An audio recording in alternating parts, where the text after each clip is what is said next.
Can you hear me? Oh, you can hear me. Oh, fabulous. We still have people that are here. Oh my God, but I'm going to tell you all about the state of state policies. Do you not care about hydrogen policy? Weren't we just talking about that? It's a bit of my concern, actually. It's a significant concern for me, and I think it's a significant concern for all of us. Well, I'm going to go ahead and start. My name is Roxana Bekemohammadi. I'm the founder and executive director of the US Hydrogen Alliance. And I am going to be talking about hydrogen policies throughout the US. We are a national hydrogen business trade association that is focused on state-by-state policies. And so we are actually tracking hydrogen policies across the US to report back to you about the fate of this industry. That also means the fate of your profits. Is that of interest?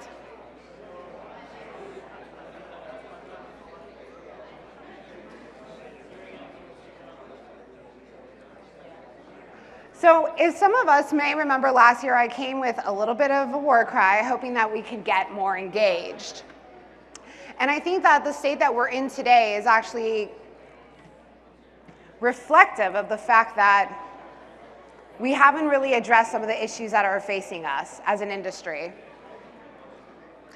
That's why my organization is focused on educating policymakers across the US and ensuring that those policies are homogenized and at least harmonized in order to make sure that compliance is easier for you all.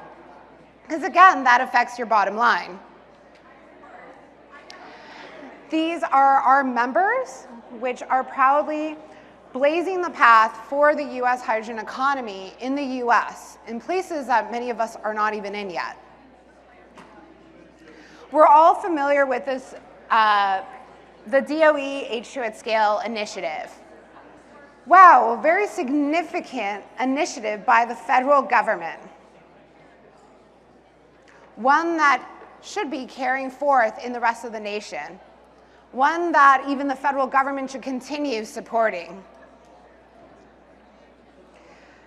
From that concept was born the hydrogen hubs, which came out of the bipartisan infrastructure law. We now have these hubs awarded. It is all we talk about. So we see where the federal government's going. They're also saying that they want to reduce their emissions from the grid to 2005 levels by 2030. They see hydrogen as one of the pathways to that, to achieving that. But are we really going to get there? By the way, you can find our Hydrogen Hub fact sheet, just in case you need it, and for policymakers that you're working with. Well, I'm going to give you an update. So last year, we reported that there were over 20, in 2021, there were 24 bills that were introduced and 15 were enacted. That means that 15 of them became law. In 2022, that number increased to 36 bills that were introduced across the country, and you can see where they were introduced, and half of them were enacted. The following year, we had double that amount, 61 bills that were introduced, and 8 of them became law. Well, what a shocker. This year, we had 3 times more bills introduced. We had 188 bills across the US that introduced some sort of hydrogen policy. Are you in all 37 states that these bills were introduced in? Who are on the front lines there? Let me show you the trend. Essentially, the number of bills are going through the roof, and as we see, less and less of our hydrogen bills are actually becoming law. That means less incentives are being passed. There's less support for hydrogen and hydrogen legislation. And maybe partly that problem is because we're not engaged. Maybe partly because we're not here. We're not paying attention to this conversation. We are focused on things like the 3 pillars, and we're wondering why we're not profiting. And we are here stagnant as an industry. And the question is, what are we going to do in 2025? I've asked this question last year. Were we prepared for 3 times as many bills? Double the amount of states that care about running hydrogen legislation. We haven't been prepared, and we're still not prepared. And our mission is to become more prepared in 2025 because we need to pivot from the 3 pillars and ensure that the 3 pillars are not being introduced in state legislation because they are. Are we allowing the industry to tighten up more and more because we are sleeping at the wheel?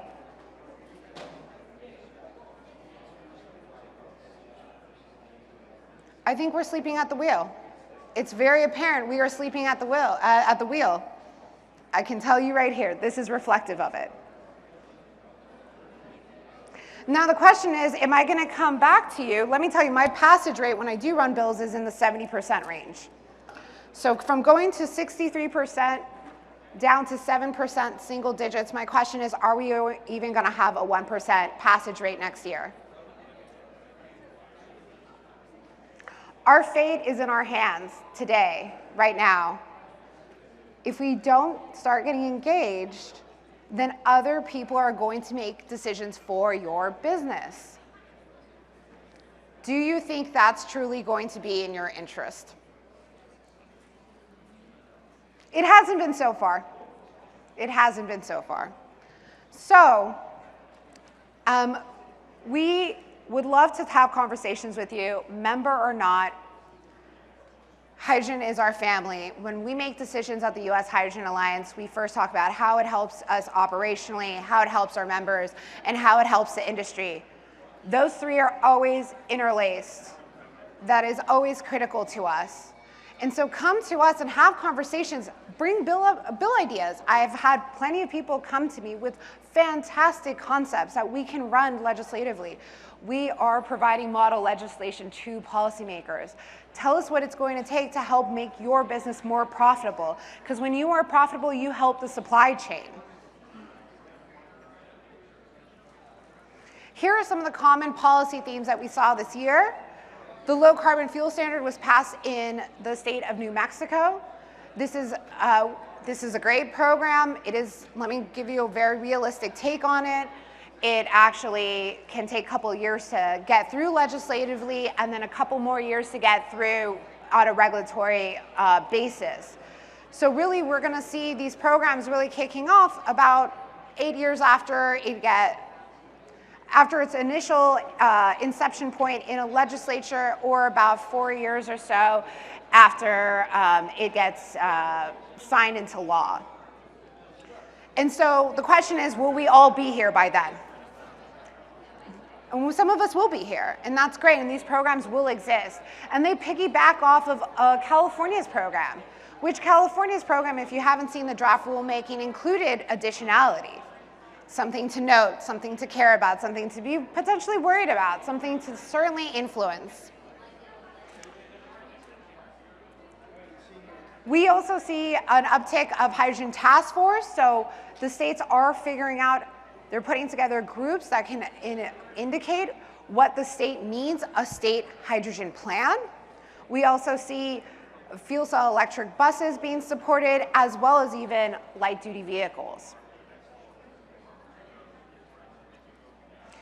We want you to be empowered. We want you to take a position. We want you to find your voice. Because if you don't, again, someone else is speaking for you.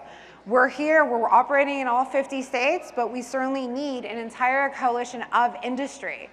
We can create 50 marketplaces for you. The federal government does not have to be the beginning and end for you. You don't have to die on that stake. You can find our Policy Advocacy 101 handbook. which shows you at least the basics on legislative advocacy. You need to become educated on this topic area. We are also actually having our first regional policy leaders convention in Pittsburgh, Pennsylvania at the end of July. We'll be meeting with policymakers from the state of Pennsylvania. Of course, we understand what a key state Pennsylvania is this year. We also understand it's a very key state to the hydrogen hubs and its deployments. And again, we look forward to seeing the industry being more engaged. More information will be coming out on the website. You can go ahead and sign up for the newsletter on this particular event, but you will be seeing more. But it is officially announced today, publicly. You can find me and my organization as well through these QR codes. And I'm happy to take any questions if there are any.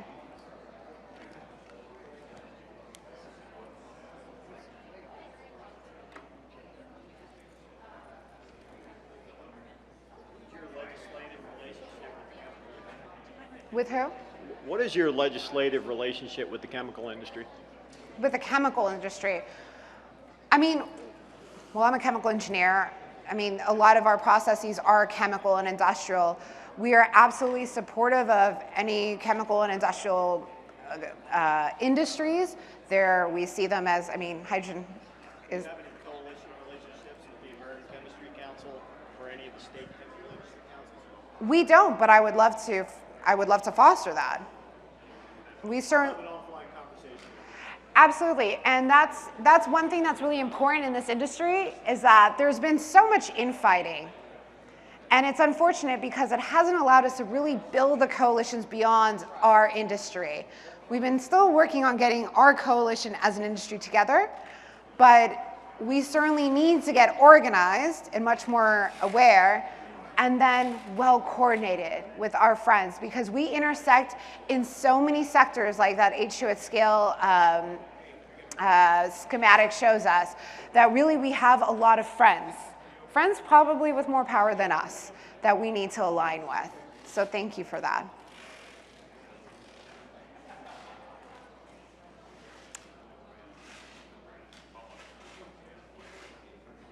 Beautiful. Any other questions?